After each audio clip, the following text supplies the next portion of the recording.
This week, a standout Missouri athlete ranked best in the nation tells the Lion her first priorities in life have nothing to do with athletics at all.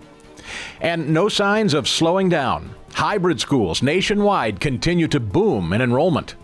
Plus, the migrant crisis isn't just a strain on city services nationwide. How our nation's public schools are struggling to accommodate the influx of foreign-born children. These stories and plenty more on deck this week on The Lion Week in Review. Welcome into this week's edition of The Lion Week in Review. It's a weekly look at the culture, the courts, your state capitol, and your kids. I'm Chris Stigall. Now let's meet our panel, some of the men and women behind the stories at ReadLion.com.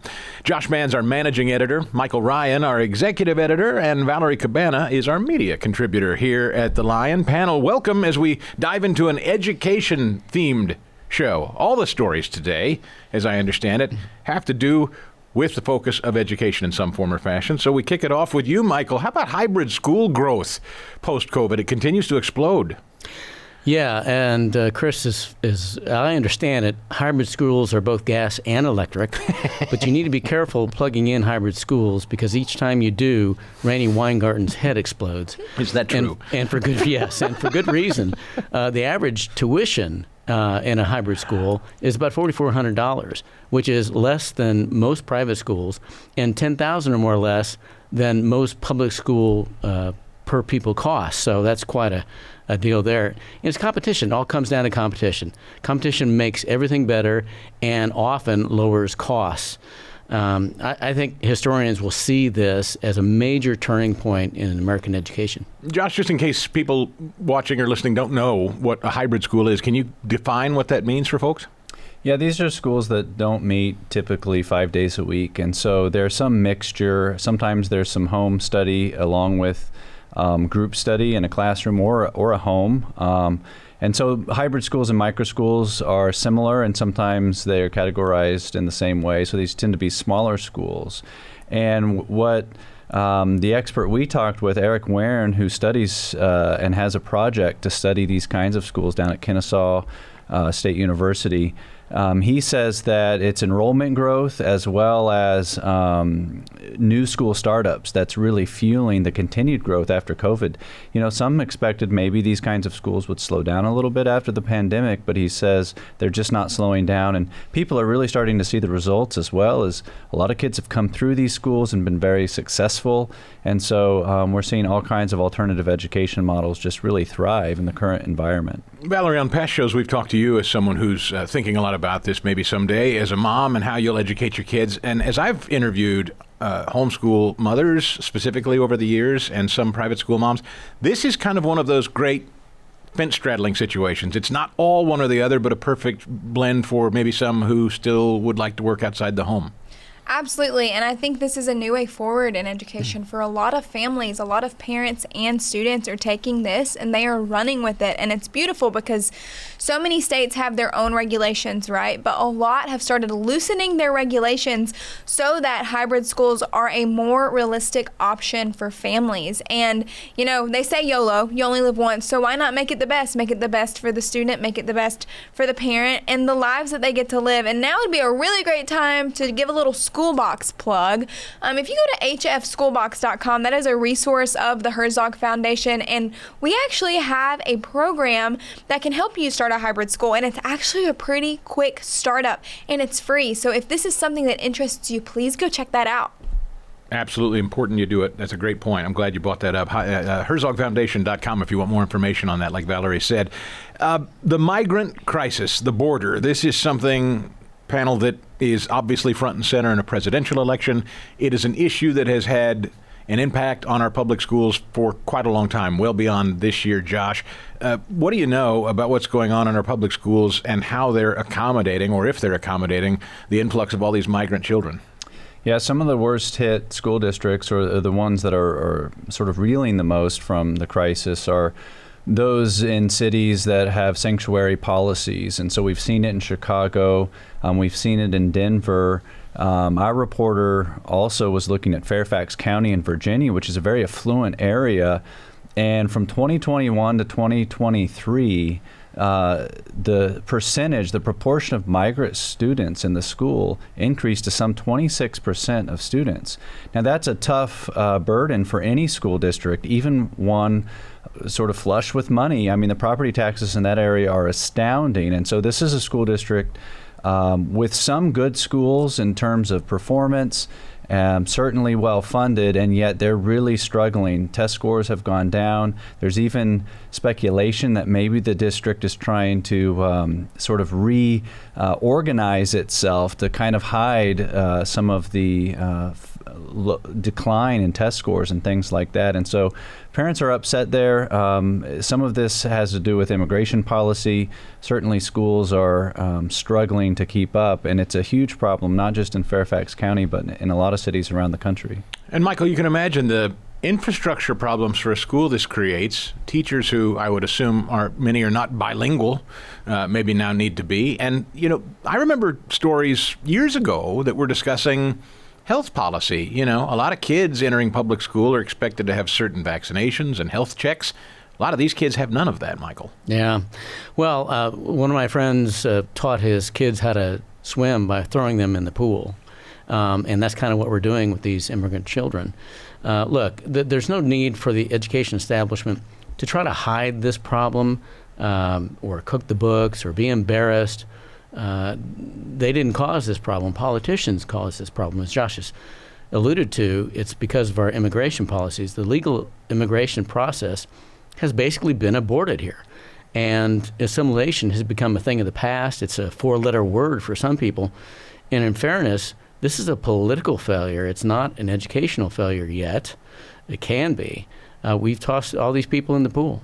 Valerie, I know you're a former student athlete, so this next story really appeals to you, I'm sure, and as a person of faith as well. Really, really cool. You got a Christian star standout in softball in Missouri. Yes, so Lexi McDaniel, she goes to St. Joe Christian, and she is the #1 recruit for softball in the nation for the class of 2025. And she's committed to playing at Oklahoma University, which is just so exciting. And she's really excited about it because the coach has strong faith and values.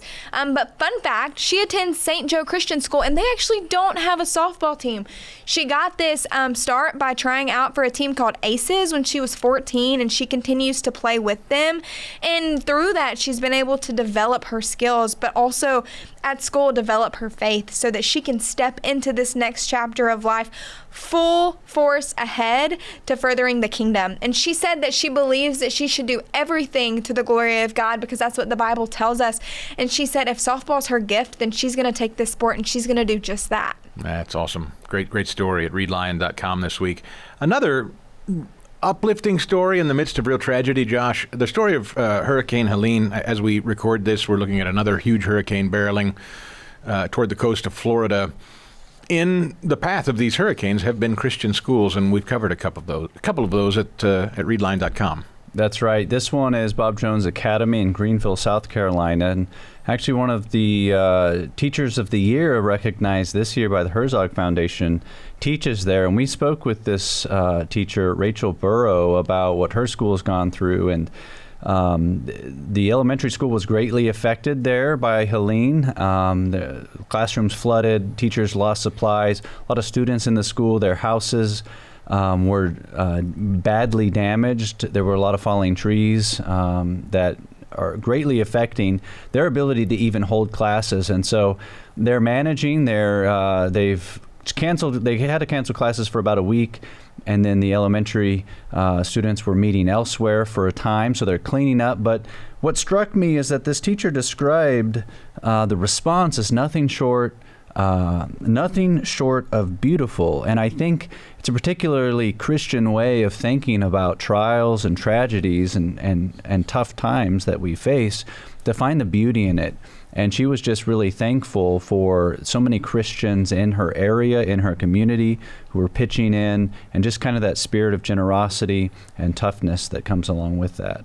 I'll do a shameless plug and say, in that same vein, over at Making the Leap, a podcast that I do with my wife this week, we profile a gentleman who has literally resurrected a Christian school out of the ashes of a church that burned down. It's another amazing story, tragedy being turned into something really special. So in addition to reading that at readline.com, I hope you'll check out Making the Leap this week. And Michael, this week also is significant because it's the anniversary of the horrible massacre of October 7th in Israel. And out of that, also, I guess, some positive news in what's been very, very ugly the last year for a lot of people of the Jewish faith in the United States in particular. Yeah, huge growth in Jewish education, Jewish schools.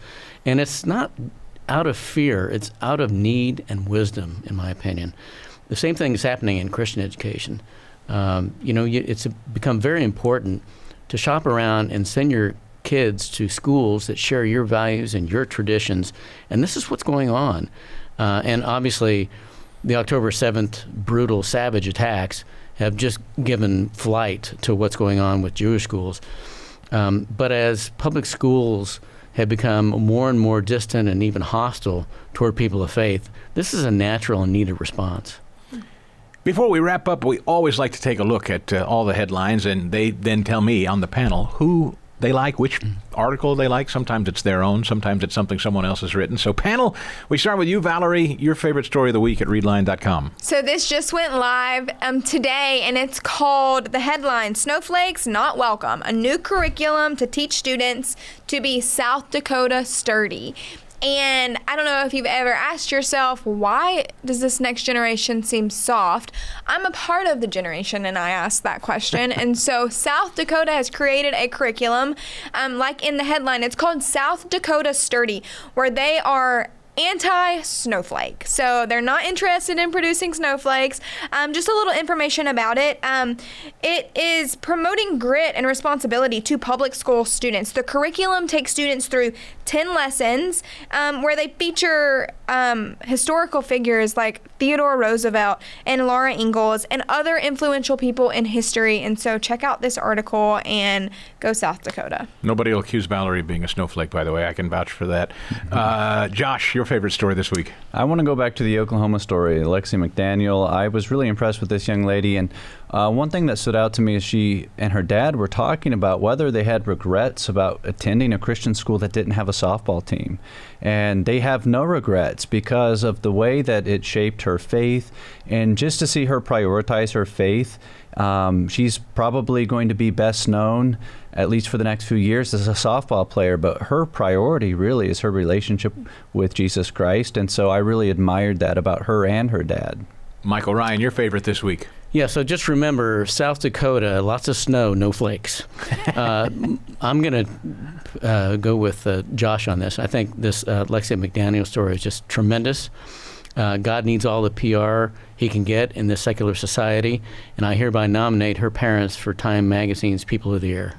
These are the kinds of stories, if you have not been to readline.com and you happen across this show, these are the kinds of stories this busy staff is working on and writing every single day. So if you want to keep up on all the latest news, stories like this, and so much more, go to readline.com. For all of us here at The Lion, until next time, that'll do it for this edition of The Lion Week in Review.